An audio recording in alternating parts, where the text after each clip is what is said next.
Escravidão, extrema agonia, sofrimento humano, puta covardia. Puta covardia pra gente hoje, observando o passado. Porque não contaminemos a nossa conversa com elementos morais, né, que pode levar a conversa para racismo, não racismo, existe racismo ou não existe racismo. Não. Primeiro vamos entender como era a estrutura da economia no Brasil imperial e no Brasil colonial. Avancemos.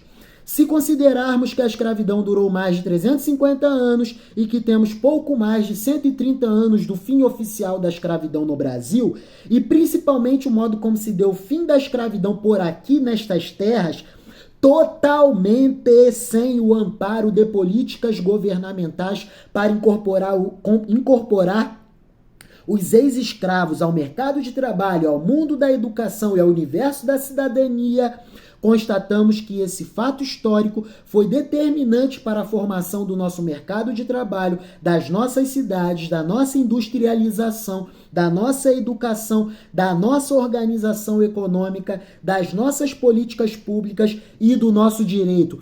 Eu vou repetir, vou extrapolar os 20 minutos, não estou nem aí. O importante é compreendermos sobre o processo histórico mais importante da história do Brasil. Então repetirei este parágrafo porque é o mais importante deste texto. Se considerarmos que a escravidão durou mais de 350 anos e que temos pouco mais de 130 anos do fim oficial da escravidão no Brasil e principalmente o modo como se deu o fim da escravidão por aqui nestas terras, totalmente sem o amparo de políticas governamentais para incorporar os ex-escravos no mercado de trabalho, ao mundo da educação e ao universo da cidadania, constatamos que esse fato histórico foi determinante para a formação do nosso mercado de trabalho, das nossas cidades, da nossa industrialização, da nossa educação, da nossa organização econômica, das nossas políticas públicas e do nosso direito, do nosso mercado empresarial tão precarizado, do nosso mercado de capitais com taxas de juros tão absurdas. Tudo se deriva daqui, do modo como se deu o fim da escravidão no Brasil.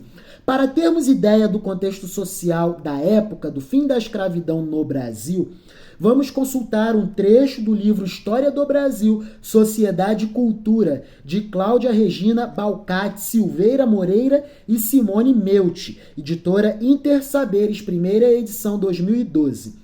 Ao Brasil do fim do século XIX. Vamos entender a história do Brasil, para a gente não ficar falando bobagem por aí e achando que somos o bonzão da intelectualidade. Não somos. A ignorância domina estas terras brasileiras. Vamos lá. Ao Brasil do fim do século XIX, há vários relatos de assassinatos e suicídios de escravos que não queriam separar-se de seus familiares, de seus laços construídos no cativeiro. Além disso, paulatinamente, o trabalho dos escravos de ganho, isto é, aqueles que vendiam peixes, vassouras, frutas e que pagavam um valor fixo, chamado de jornal, por dia ao seu senhor, passou a competir com o trabalho de imigrantes de origem europeia. Olha aí, Vêm os negros para o mercado de trabalho e não tem espaço, porque o elemento europeu ocupa os espaços no Brasil. Aos negros, a periferização. Sobretudo, portugueses, italianos e espanhóis. Há registros de inúmeros conflitos entre grupos de escravos ou negros, forros e europeus que disputavam espaços no comércio de rua. No caso do Rio de Janeiro, o trabalho no comércio de rua, fosse ele realizado pelo escravo de ganho, fosse ele realizado por pessoas livres, dependia de alvará expedido pela Câmara Municipal. Para os escravos, era obrigatório o porte de uma placa de metal pendurada no pescoço, identificando o número do alvará. Sou escravo. Com o advento da abolição, a primeira reação dos libertos foi impor a sua nova condição aos ex-senhores. Mesmo diante da oferta de trabalho remunerado, nem sempre era possível submetê-los novamente à disciplina da atividade produtiva. Não houve preparo. O que o ex-escravo vai fazer diante de uma maquinaria industrial, por exemplo? se não quebrá-la e danificá-la e ser chicoteado. Não foram poucos os que simplesmente se retiraram, buscando novos espaços. Já nos centros urbanos, muitos dos ex-cativos continuaram a exercer funções relacionadas ao comércio de rua e à prestação de serviços, a despeito da concorrência com o elemento europeu. Em ambos os casos, era imperativo mostrar e ostentar a nova condição de homem livre, como destaca um dos relatos feitos pelo francês L. Graff, reproduzidos por Wisserbeck, acerca das primeiras atitudes dos ex-escravos. Olha só que dramático. No dia seguinte ao decreto da libertação, negros e negras deixaram apressadamente os lugares onde tinham vivido durante longo tempo nas humilhações da escravidão e, das fazendas e sítios, afluíram em direção às cidades próximas.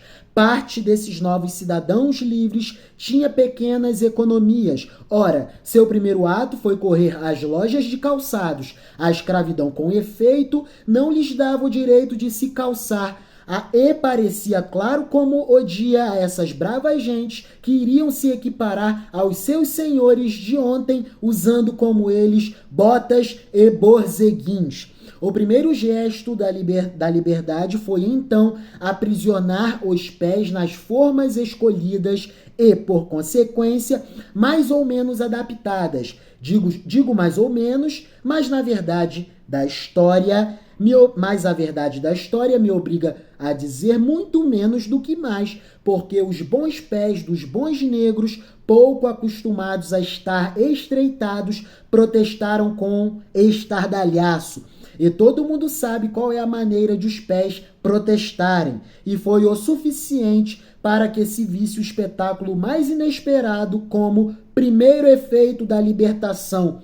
Negros e negras em todas as cidades para as quais se dirigiam passavam felizes e orgulhosos, com uma postura altiva, descalços, mas todos levando um par de sapatos por vezes à mão, como um porta-joias valioso, ou, por outros, a tiracolo, como as bolsas vacilantes da última moda mundana.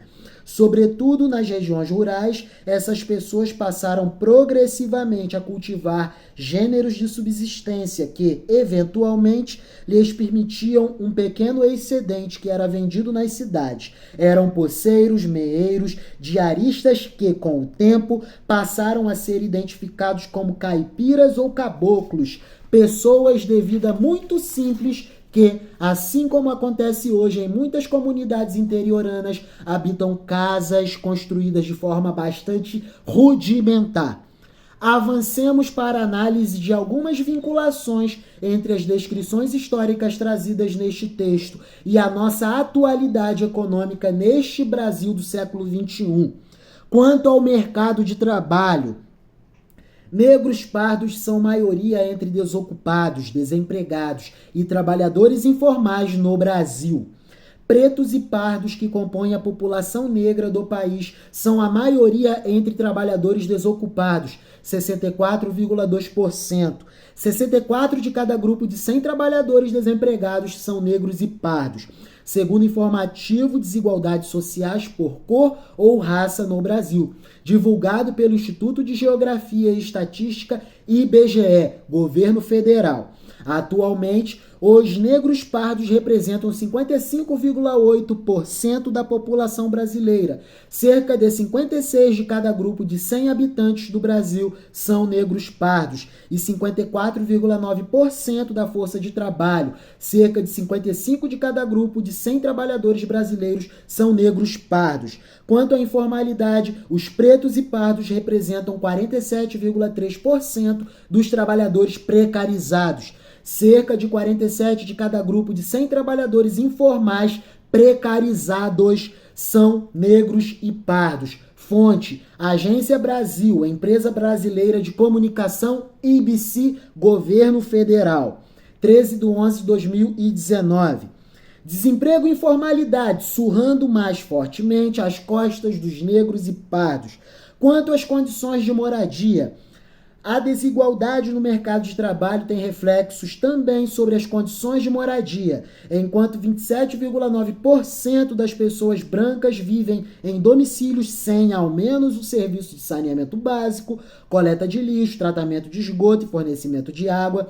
A proporção sobe para 44,5% entre pretos e pardos. Cerca de 44 de cada grupo de 100 negros e pardos não têm acesso pleno a saneamento básico. Isso impacta, as condições de saúde, vulnerabilizando, portanto, ainda mais a subsistência da população preta e parda. Fonte: Agência Brasil, Empresa Brasileira de Comunicação, IBC, Governo Federal, 13/11/2019. Eis a periferia do favelado, sem água e esgoto tratado, a mesma sobra de sempre, eis a cota do negro pardo. Quanto à violência, aqui é mais dramático. Negros pardos têm 2,7 vezes mais chances de serem mortos do que brancos, segundo o IBGE. De 2012 a 2017, de acordo com dados do Sistema de Informações sobre Mortalidade, SIM, do Ministério da Saúde, foram 255 mil mortes de pessoas negras pardas por assassinato. Entre os jovens brancos de 15 a 29 anos de idade, a taxa era de 34 mortes para cada 100 mil habitantes em 2017, último ano com dados de mortes disponíveis no DataSUS. Entre os pretos e pardos, eram 98,5 assassinatos a cada 100 mil habitantes. Fazendo o recorte apenas dos homens negros, nessa faixa etária de 15 a 29 anos, a taxa de homicídios sobe para 185 assassinatos por 100 mil habitantes, mais que 5 vezes a taxa para jovens brancos na mesma faixa etária. Fonte: Agência Brasil, Empresa Brasileira de Comunicação, ABC, Governo Federal, 13/11/2019. Desemprego, favelas e assassinatos. Eis a herança que o Brasil legou aos pretos e pardos, sempre o mais do mesmo: fome, desemprego e violência. E assim viaja a locomotiva de agonia dos pretos e pardos. Vamos avançar até o final, você dá conta, você é inteligente, vamos lá, é o processo histórico mais importante da história do Brasil. Vamos lá, eu me dediquei para montar esse texto, então vamos lá, é um texto nobre para engrandecer a nossa história, vamos lá. Por tudo exposto, clara está a importância deste tema, consciência negra, para o entendimento da nossa realidade existencial neste nosso muito querido Brasil. Terceira reflexão e última reflexão. O que ganhamos ao incorporar estas reflexões sobre a consciência negra à nossa compreensão do nosso cotidiano, da nossa vida social, no dia a dia, no corriqueiro? Resposta: dentre os muitos e diversos ganhos, podemos destacar o não reducionismo da questão sobre a consciência negra à questão do racismo. Não que essa seja uma questão menor, mas sim porque, se dermos centralidade exclusivamente a discussões sobre a existência ou não de racismo no Brasil, abandonando os processos históricos da nossa formação social e suas vinculações com o momento presente, constituiremos uma conversa capenga, canhestra, estúpida e completamente descontextualizada socio-historicamente, explicando nada e fazendo reflexão nenhuma, reforçando ainda mais os preconceitos, os erros histórico-interpretativos e os ódios entre as classes sociais no Brasil. E o Brasil precisa de paz, de pacificação. É isso. E este foi mais um tema de relevância cidadã da nossa grande polis Brasil, sem o qual jamais compreenderemos adequadamente sobre o nosso muito amado Brasil. Ao poeta mor da escravidão: Deus, ó Deus, onde estás que não responde? Em que mundo, em que estrelas tu te escondes? Embuçado nos céus?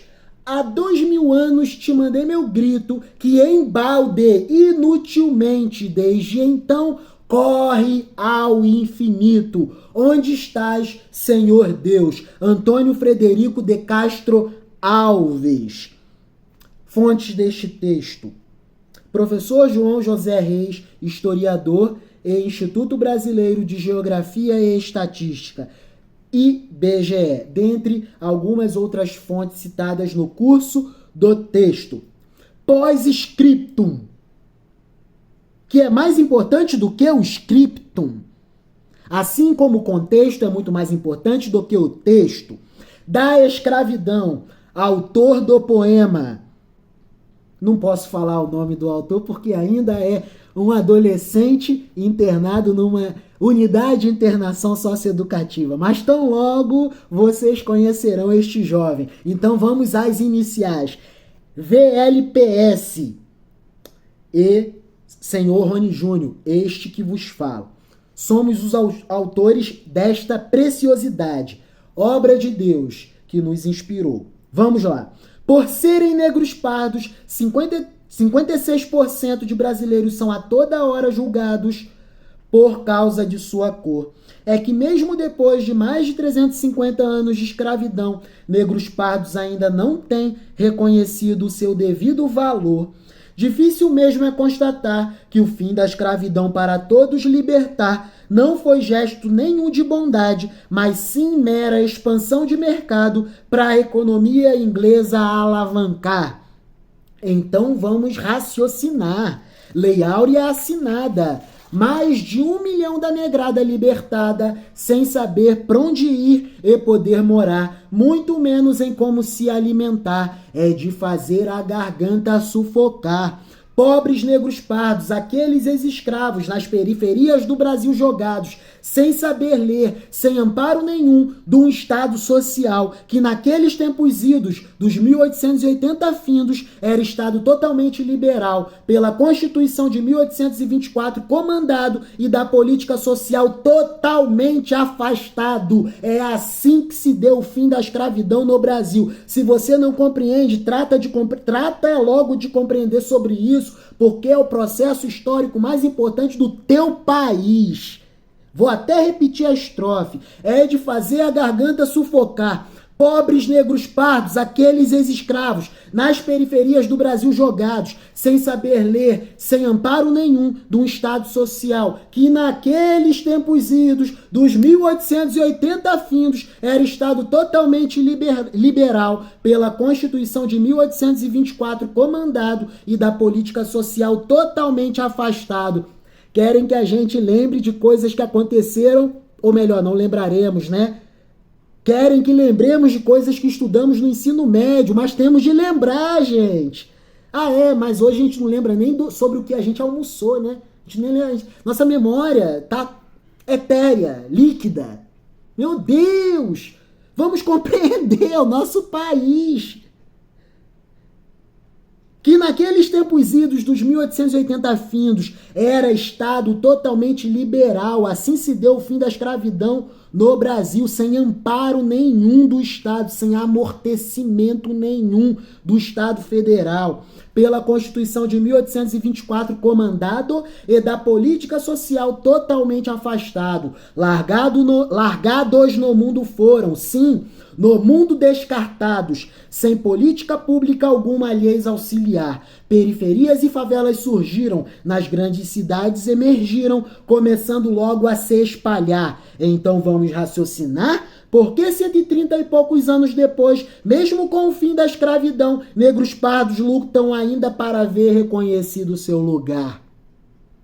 Bora raciocinar a exclusão. Vou resumir sem demora então. Nos dias de hoje, crédito caríssimo mais inflação, eis a nossa economia em tremenda estagnação. Tudo isso acontecendo bem dentro desta grande recessão, que devora nossas pernas desde 2013. Então, são 9 sofridos anos da mais pura destruição, que na real falando é o fundo do poço da nossa depressão. Eis aí, compatriotas, os círculos concêntricos do cão. Subconjunto menor, a estagnação, bem dentro de um conjunto um pouco maior que se chama recessão, ambos englobados pelo conjunto maior de todos, a nossa grande depressão. Não circula mais dinheiro com suficiência na sociedade brasileira porque taxas de juros são altas demais. Aí o contexto, a relação do passado com o presente. Alguma dúvida? Nenhuma, né? 2013 e 2022, essa é a periodização. Crise econômica severa, carestia. A renda encolheu, o povo empobreceu. A economia definhou, a carestia nos embotou e o mapa da fome voltou. E os negros pardos, como ficam então? Como sempre, o mais do mesmo. Desemprego, fome e violência. Há 134 anos padecendo famintos, sem a garantia de um pedaço de pão. Diante disso tudo, só me resta uma prece em contrita oração. Que Deus Pai Jesus Cristo e Deus Mãe Ave Maria olhem agora por aqueles 57% de brasileiros desprovidos e inseguros de sua devida alimentação. Curiosidade final e terminaremos. O tempo da força de trabalho livre e assalariada no Brasil é menor do que a metade de todo o tempo em que o Brasil funcionou sob as amarras do regime econômico da escravidão. Tempo de escravidão, 358 anos. Metade de 358, 179 anos. Tempo de trabalho livre e assalariado no Brasil, 134 anos. O tempo da força de trabalho livre e assalariada no Brasil é menor do que a metade de todo o tempo em que o Brasil funcionou sob as amarras do regime econômico da escravidão. Quer entender o Brasil? Entenda sobre isso por primeiro. Aí sim, a sua sabedoria será alcançada. O temor do Senhor é o princípio da sabedoria. A nossa sabedoria vem de Deus. A vossa sabedoria virá de Deus, como vem de Deus. Que Deus nos abençoe e que cada vez mais nos afeiçoemos às coisas superiores, às coisas do mundo da cultura. Não sejamos rasos, porque o mundo cada vez mais exigirá de nós sabedoria. Deus nos abençoe, Deus vos abençoe. Amém, amém e amém.